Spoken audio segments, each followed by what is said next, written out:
Mabuhay, kamusta kayo? Welcome to another video. So this is a little update video on what's growing under the Mars Hydro TS600 grow light. Mostly got seedlings growing under this one, a few Haworthia and things as well, which we'll take a look at first, and then go on to what seedlings are directly under the light. So first up is this Haworthia concolor. I think I mentioned in a previous video a while back that this lost all its central leaves and the growing point has basically died, and since then it's just turned into a puppet machine. I think I counted 16 offsets that have formed on this, and even this largest offset is now producing offsets of its own. So this plant has pretty much turned into a propagation plant. This large one will be ready to come off soon and get potted up, and eventually these other ones once they're big enough. Next is this Haworthia pumila Royal Albert, but recently found out this is actually a Gastworthia, so a cross between a Haworthia and a Gasteria. In bloom at the moment, and you can see by the blooms they have traits from both plants. Not the most spectacular flowers, but still nice to have this bloom. A few offsets forming on this one as well. Next is a Haworthia attenuata, Cape Town. Has quite prominent markings, or tubercles as they're called. Quite a few offsets on this one as well. Yeah, nice Haworthia this one, a little bit different to the regular ones with the white spots and stripes. Next is Haworthia limifolia. This is the more common variety with the upright leaves. There's a few others like spiralis and striata, which I showed in the spider farm update video recently as well. A few offsets on this one too. Great beginner Haworthia this one, very easy to care for. Next is Haworthia radula white star, quite similar to the first one I showed, producing a fair few offsets as well. A lot of the leaf tips went dry on this, the same as the concolor as well, but these types of Haworthia are well known for doing that. Next up is an aloe, Aloe descoingsi X Haworthioides.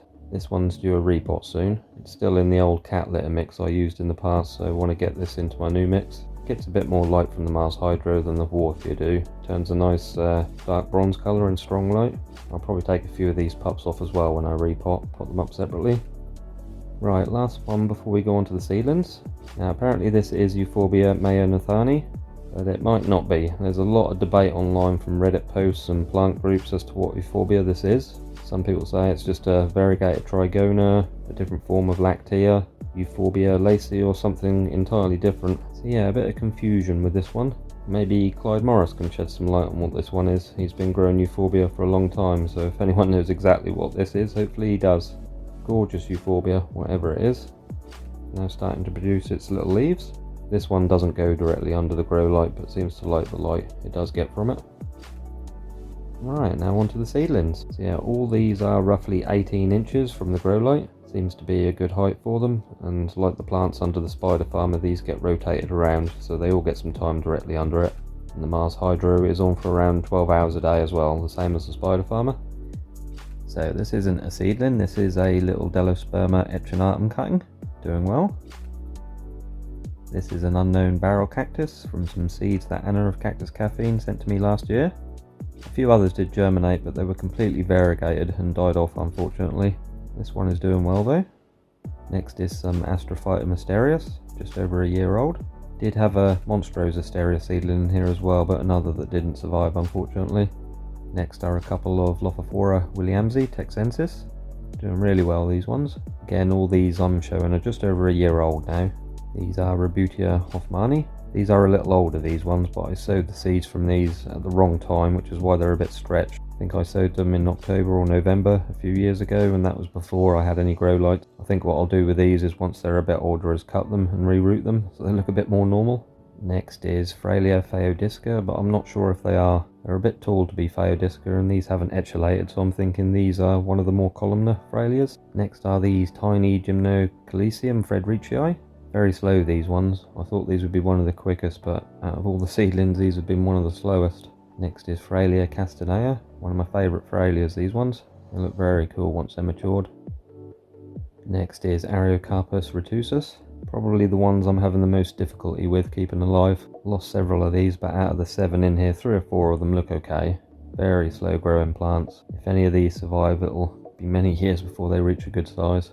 Next is another little Astrophyta mysterious. Quite special this one. If you saw my recent repotting video of Astrophyta mysterious seedlings, this one came from the same batch of seeds those ones did. But this one germinated about 3 months after all the others, but has already caught up in size to the rest.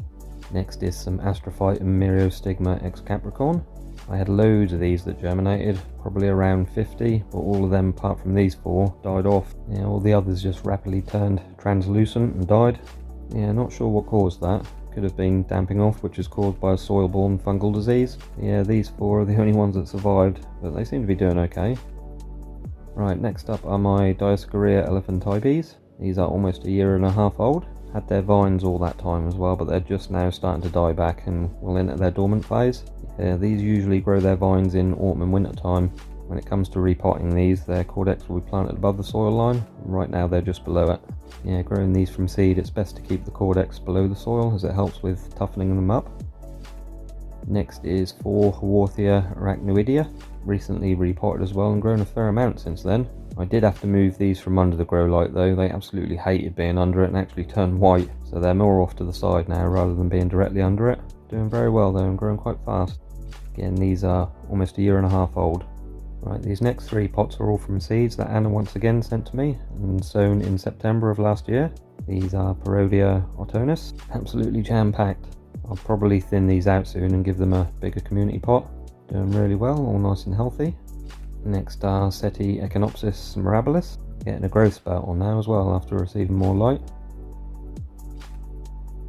Then we have these little sawarus, actually grown quite a bit, which I'm surprised at. These are notorious for being incredibly slow growing.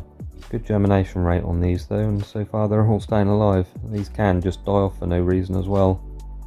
Right, these next ones I'm going to go through pretty quickly because they're still inside a propagator. I don't want to leave them out for too long. Yeah, most of these were sown in April of this year, so just a couple of months old. These ones are Parodia slosseri. These are Turbinicarpus valdesianus albiflorus that came from my own plant. And these are only a couple of weeks old, these ones. These are Mammillaria boccasana and only a few days old. Then this Echinocerius rigidissimus, the only seed that germinated unfortunately, and not looking great. It looks a bit pale. Got some moss growing in here as well, but that doesn't hurt the seedlings. It's easy to remove as well. Then we have some Notocactus ubelmanianus. Then some more unknown barrel cactus. These are Echinopsis lucumala. And loads of Turbinicarpus swabidae. These ones from my own plant again. And some Frailea schlinskiana, again from my own plant. A couple more Lophophora here, not sure what type though. And some Apuntia aurea, again these were seeds from Anna. And some yellow dragon fruit, only 2 of these germinated, and I had some purple dragon fruit seeds as well, but none of those germinated unfortunately. Then loads of peach Trichoserius grandiflorus. And loads of white grandiflorus. So yeah, that's everything that's currently growing under the Mars Hydro TS600. Very happy with how this light is performing. Plants and seedlings doing really well under it. Another great grow light if you're just starting out with using them, and very affordable as well. There will be links in the description below if you're interested in this light, and a link to the video of where I unboxed the TS600 as well. So yeah, thank you all very much for watching. Please remember to like, comment and subscribe. Remember to hit that notification bell as well so you know when I post a new video. You will be safe and well, and I shall see you in the next video. Salamat po paalam. Bye for now.